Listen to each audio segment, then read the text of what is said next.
First at 6, human trafficking bust. Several arrests tonight in 7 separate cases. The details are disturbing. In one case, prosecutors say a woman had been attacked in front of her baby. CBS 4's Carrie Codd live in Miami with the story. Carrie. Rick, the Miami-Dade State Attorney's Office tells us they're prosecuting more and more of these human trafficking cases here in criminal court. Today, Catherine Fernandez Rundle announced the arrest of 6 men and 1 woman on human trafficking charges.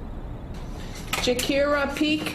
20-year-old Jakira Peak is accused of human trafficking. Investigators say she worked with this man, Alexander Brown, to prostitute a 16-year-old on Miami Beach. In court Thursday, prosecutors said the victim was forced to pay off a debt. She had to pay off a $2,500 debt, and this defendant trains the victim on how to be a prostitute. There are ugly facts about an ugly business. Miami-Dade State Attorney Catherine Fernandez Rundle said since her office opened its human trafficking unit in 2012, they've built more than 400 cases. The selling of women and our children by modern slavers into a life of constant abuse and pain. They are dehumanized, they are beaten, and they are drugged into submission.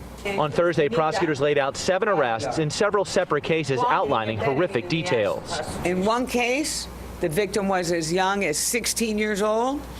In another case, the victim was brutally beaten in front of her 18-month-old baby. Fernandez Rundle spoke about one case where an out-of-state woman was told she was going to Disney World only to wind up forced into prostitution in Miami. They lured her into Miami where they forced her to have sex. Prosecutors say these are the faces of men and women preying on vulnerable people in our community, forcing them into desperate acts. It is primarily our local girls and boys. They tend to be runaways or throwaways, usually always fleeing from some kind of abuse or neglect in their own homes. Prosecutors say they're continuing their investigations into these cases. Prosecutors also tell us they've created a human trafficking unit that we talked about in the story there. They say if anyone has information on human trafficking, they should reach out to them at 305-547-0749. Live in Miami, Carrie Codd, CBS 4 News. Thank you, Carrie.